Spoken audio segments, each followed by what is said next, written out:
What's up friends, Chook here and welcome to Conan Exiles. And welcome to the first episode in my tutorial series of this game. So this episode will be all about just getting started and what you need to do at the start of the game. So I've just created a random character here. I didn't even pick what he looked like or anything, doesn't really matter. So the start of the game can be a bit confusing and is fairly hard actually compared to other survival games that I've experienced. So first thing you want to do and make sure you do is to grab this water skin right here. You can grab this note, it's just like context story stuff. He's going to talk, so I'm not going to grab it because I don't particularly want to talk over him. But from there you just want to basically run straight. When you spawn, when you start this game, you always start in that location. But if you die before putting a bedroll down, which we'll get into later, putting a bedroll down allows you to respawn from where you put that bedroll down. Once you use it, that is. But if you don't have a bedroll saved to you, or if you've died without putting a bedroll down, anything like that, you will start in this desert somewhere. But basically at the start, you just want to run straight. Now you can see at the top left we have our stamina meter, our thirst meter, and our hunger meter. There's some sticks here, branches here. Always pick up at the start, always pick up branches, stone, and plant fiber if you can. So branches just look like little branches. Stone we'll get to in a second, we haven't reached it yet. And plant fiber are any of these like shrubbery looking things. I have given myself a little bit of God mode in the fact that I pick up twice as much stuff and my stamina runs out half as fast. Just so that, you know, it's a tutorial series, I want to get to be able to show you stuff and get the good stuff without it taking too long, so I've just given myself a little bit of a bonus there. Don't worry about this gargoyle dude, he'll fly off, he won't hurt you. You can go up to where he was, and there's a dead body here. There's nothing on the dead body, you can't like do anything with it, but again there's a book there which has more lore and story driven stuff I'm not going to get because again I don't want to talk over it. Either way, keep heading forward, picking up branches as you go. And plant fiber as you go. Now, the game doesn't actually tell you what buttons to press. It says over there with that book, press E to interact. So it is E. So you just walk to these bushes, you know, press E, and you'll start grabbing stuff. Same thing with these branches and stuff. Like, it doesn't say anything to do with this branch, like pressing E or anything. You just press E, and you'll grab it up. You can also hold down E, and as you walk around, you'll just pick up anything that you walk over, like this. You can also do that. That is up to you. Anyway, getting a little bit off track here. Just keep heading up, forward from where you spawned, and eventually you get to this canyon thing and some trees. So as you can see on the map, we're nowhere. We can just see we're coming into the map now. So the game really hasn't started yet. This is all just entry-level tutorial-y type, like press E to interact with stuff. You know, use this to do this, blah blah blah. So once you get to this canyon here, this is where the game kind of picks up. So top left, you can see that we're at half thirst and almost half health, half hunger. Sorry. So the first thing you want to do in this game is to drink and to eat, while picking up plant fiber and branches and stone. Now, when you get into this area, this is where the game really starts. You will probably be attacked by these little impy mutant looking things. This guy, he'll probably see us and attack us. You can punch them out just with with the mouse buttons. They're not too big of a deal, so I'll just show you that. He will eventually... Hello? Dude? There we go. He'll eventually attack us, so just punch him until he dies. Not a big deal. This is the stone. So we can't get this big stone yet, but you can just pick up the little nuggets of stone around it. Once you get to 5 branches and 5 stone, immediately go into your inventory. You can see here we have 34 branches and 12 stone. Like I said, I'm picking up double what you guys will. Immediately make a pickaxe. So while you're crafting, it comes down here in this crafting menu. You can still walk around, and you can see in the bottom right hand corner, it's still crafting while you're doing things. So it's not like when you're crafting in other games or whatever, you have to stand there the whole time. You just click it to go and it will go. Once that's made, it will go into inventory or your hotbar. So at the moment it's in a hotbar at number 1. If you press number 1, you'll bring it out, and now we can mine stone properly. As well as trees. So hitting a tree with a pickaxe isn't ideal. You really want to hatchet for it, but for the moment we can do it to get some wood, if we want wood. Now the reason I said to get branches, stone, and plant fiber as your first things of to pick up, first order of business is, sorry, wrong button. You need to make a stone pick as soon as you can. You need the plant fiber to be able to make armor, and that's basically all three of those ingredients. Now, the main thing you want to be doing right now is surviving, which is getting your food and water up. So you can see now that we're half health and like getting towards a third water. We're going to be attacked by these little imps. Again, you can just punch them out. If you get ganged up like this, it can be a bit dangerous. You can also just run. So you can see here now we're at a quarter health. We probably don't want to fight anything else for the moment. Once you get to water, again, the game doesn't really tell you how to do anything, and I died the first time. You just go into the water, and then you just hold E, looking down at the water, or you can swim, I guess. And now you can see that our thirst meter is full. Alternatively, you can also fill up your water skin doing it this way. You can see our water skin has three uses. Once you use it, 2, 1, and again, you can put it on the hot bar and use that as well, like right by pressing 8. There you go, you used it. To fill up your water skin, you just need to hold the button that it is in your inventory. So at the moment it's in 8. If you just hold 8, it will fill. Or if it's in your inventory, you can just double click it and it will fill. However, it's not doing it right now because as of the time of this recording, there was an update last night and the water skin is currently bugged and won't work. But that's how you fill your water skin. Then you have the ability to come down to the river whenever you need it to drink. And if you're away and you're in the desert or you're up in the mountains or something and you don't have access to water, you have your water skin full of water and you can take drinks as you need. So we're getting pretty hungry now. So the next thing we want to do is get some food. To get food, there's a few different ways you can do it. You can kill those little imp things that we were fighting before. You will find bugs on the ground like this one. You can just pick them up. Fat grub. You will find nests. Oh, here's a rabbit. Let's kill a rabbit. And it just dies. Once you kill something, you can press E on its corpse to see what it has on it. Obviously, rabbits don't hold anything, so they don't have anything. But then you can harvest its meat and stuff by hitting it with your pickaxe. We only got bone out of him, but we'll see that soon enough. You can get these eggs, right? These eggs, shellback eggs, will also give you food. You can also attack these shellback little babbies. Okay, kill him, and we can probably harvest him. Hide. Okay, let's try again. Feral flesh. There we go. That's what we were looking for. Okay. So now we have some flesh.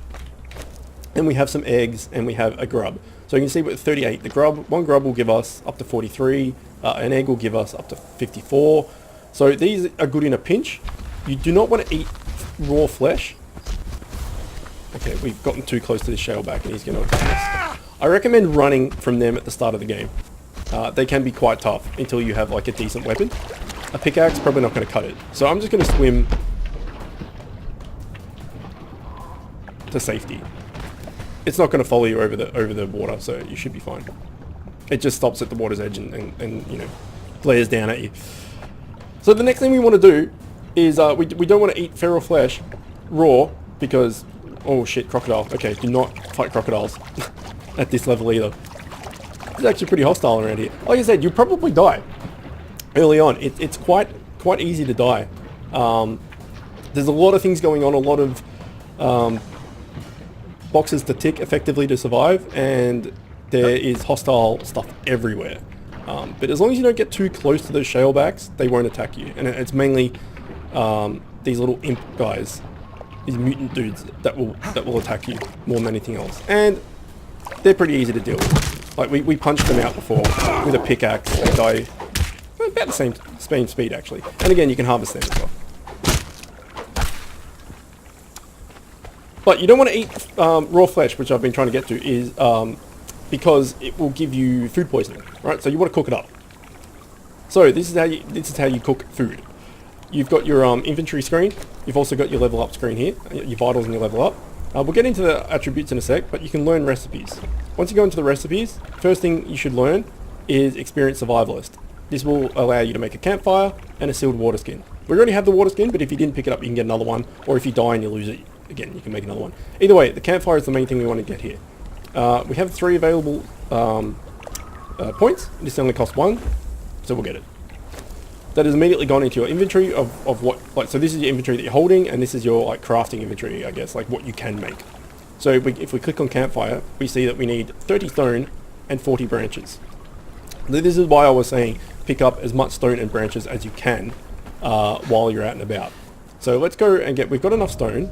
Let's just get some branches. We need 40 of them. And again, I'm getting double what you guys will, but it's just the process is the same. It's just I'm doing it twice as quick. So now we have the ability to make a campfire. And again, this game is early access, so those frame rate drops and lag spikes and all that stuff will happen. It happens to everyone, no matter what PC you have. Like I have a fairly decent computer, and I still, you know, get these problems as well. You can see in the top left-hand corner in that green FPS meter, it's going down to 20, 30s, all the rest of it. The game's not optimized. It's just come out, so, you know, give it some time. Either way, now we can make a campfire. 40 branches, 30 stone, craft. Now while you're crafting, you can move around, like I mentioned earlier. I think I mentioned that earlier. So again, if you wanted to, you could keep collecting stone, keep doing other things while this happens. Oh, this is a good showcase, actually. Our pick just broke. So there's 2 ways of repairing your pick. There's either 1, going into inventory, clicking on it, and clicking repair, which I'll do. And you'll see down in the bottom right-hand corner, down here, what it takes to repair it, which is just for a stone pickaxe, all it is stone. So we use 4 stone to break our pickaxe. The other way of doing it is, if you have the required materials on you, so if you had 4 stone on you, you could just press 1 where your broken pickaxe was, and it will instantly repair it. So same thing if you're making something. If, say you're making a wall for your house, and you run out of walls, but you've got enough stuff in your inventory to make the wall, and your wall's on number 1, you can just press 1 again, and it will make a new wall. That's just a kind of a short, quicker way of doing it. Okay, so now we have our campfire, and you see we're getting, the hunger's starting to get on top of us again. We can just put it down. So if you press 2, it will come up, and you can see where you can put it. Obviously, you can't put it underwater, or can you actually? No, you can't. You can use torches underwater, which is hilarious. And then you just pick where you want to put it, press left click, and you've now made your campfire. From here, you want wood. You can use the branches you've got as well, but you want wood. So, you know, maybe go down and chop a few trees down, get some wood. You know, okay, we've got 30 wood now. That's fine. You now press E to get into your campfire, and this was a bit confusing and stuff. I was like, what the hell is going on here? It's pretty self-explanatory when you look at it, but anyway, what you basically do is just double click or drag across some wood as fuel, and you can see we've turned it on.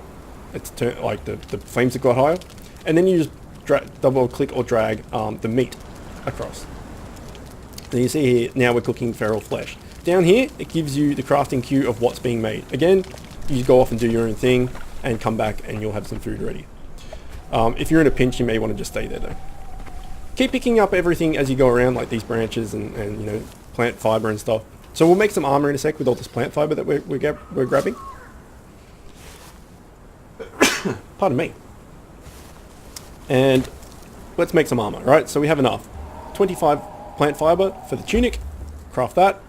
8 for this, and we need 18 for this and 8 for this. Okay, so we can make 8 of that as well. No, 1 of them as well. Again, you don't need to stand around while anything's crafting. I can't mention that enough because I know a lot of people will fall into the trap of, oh, I'm crafting something, I need to stand still. You don't.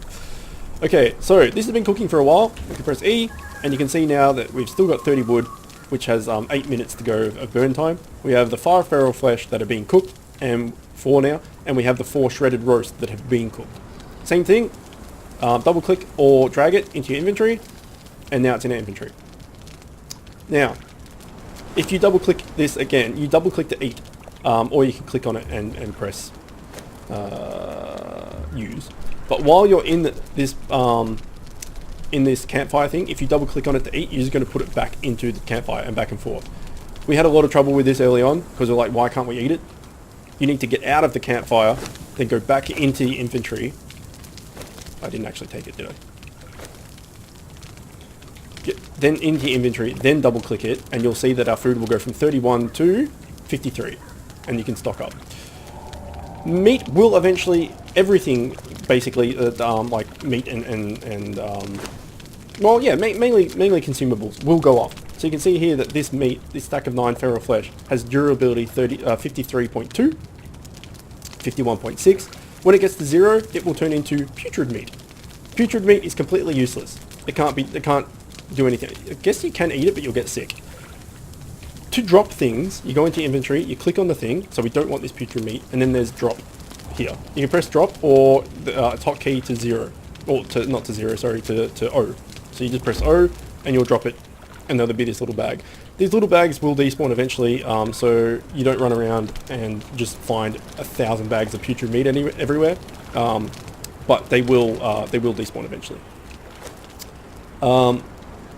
So we can see here that this is now 38.2, whatever. This doesn't mean that this whole stack of 9 feral flesh will turn into putrid meat when this gets to 0. It just means that one will. It'll turn into 1 putrid meat and 8 stacks of feral flesh at 100 durability. When that next one gets down to 0, it'll turn into another putrid meat, and you'll have 7 stacks. So it takes 1 piece of material for each degradation. That was really important, because I thought, oh, I've got all this flesh, it's at durability 29, it's going to die, what the hell? It only turns 1 at a time, so you're pretty safe there.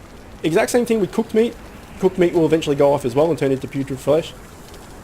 These grubs and the eggs seem to last forever. Oh no, the egg now has a durability on it. They never did before.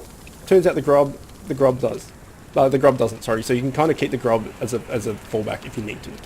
But generally, now that you have a campfire, you should be pretty good for food, right? Once you've cooked everything, take it away. There's no point in burning this anymore. It's just wasting wood, so we turn it off. This is the basic part, like step 1 of just surviving, is getting out here, cooking up food, getting water, filling up your water skin, which again is bugged at the moment. We're getting a little low on water there, so I just went in and got some. And once you've done this, then you can focus on your armor, which is what we were doing, right? So the only thing we need left is, once we equip, we made something, it auto-equipped it, by the way. If not, again, it'll go into here. You can just double-click to equip it or drag it. The only thing we need left is legs, which we need 18 plant fiber for. So let's quickly do that, and then we'll call it a day here for episode 1. This is bare bones, like, just surviving the first day, basically. But it would be, like, when I started to play, I played on the day it came out, or the day after it came, I don't know, something like that. And these videos weren't really up, or I didn't really look for them. But this would be handy for me to know back when I started, which is exactly why it's making it now. And I'm sure there's a lot of other, getting started videos and stuff as well. But the start can be brutally hard, especially if you keep dying over and over again. Now, when you do die, I said before that if you have a bedroll, that as long as you put the bedroll down and you use it, if you die, you will respawn at that bedroll. But the bedroll will effectively be used and will die as well. You then need to put another bedroll down and use it again to save that spot. If you die without being saved to a bedroll, you'll start back where we started the game, back in the I was going to say forest, desert, down here. So you can imagine that if you're not saved to a bedroll and you're like up here somewhere and you die, you start all the way back down here and you have to go all the way up here naked to get back to your body. When you die, if you get back to your body, you can reclaim all your stuff. However, if you're on a PvP server and someone kills you, they can take your stuff as well. So if you die to, like, these shalebacks or the little mutant dudes or alligators or anything like that, and no one finds your body, by the time you get back there, then you can just get all your stuff back. But if you're in a PvP server and someone kills you, they have just as much right to your body as you do, basically, and you will most likely lose all your stuff, which has happened to me quite a few times. Either way, I think we'll leave it there for this episode. Next one, we'll probably get into leveling up, learning some more recipes, which ones are good, which ones aren't so good early on, what attributes to take. This is a bit point of contention at the moment because some of these aren't fully utilized yet, and people have their own opinions of what's good and what's not, but Vitality and Encumbrance are both really good to get. Vitality gives you health, that's a no-brainer. Encumbrance lets you carry more. So you can see here we're at 33% encumbrance. The more encumbrance you put in, the more you can carry. The more you can carry, the more you can farm, the more you can build, etc, etc. Makes sense. And then maybe we'll also get into like building a small simple house tomorrow. well, the next episode I should say as well. Either way, I hope that was useful. If it was useful and you learned something, please let me know in the comments. And look forward to some more videos to do with Conan Exile beginner guides. Alright, hope you've found that informative. As always, thanks for watching, and I will see you next time.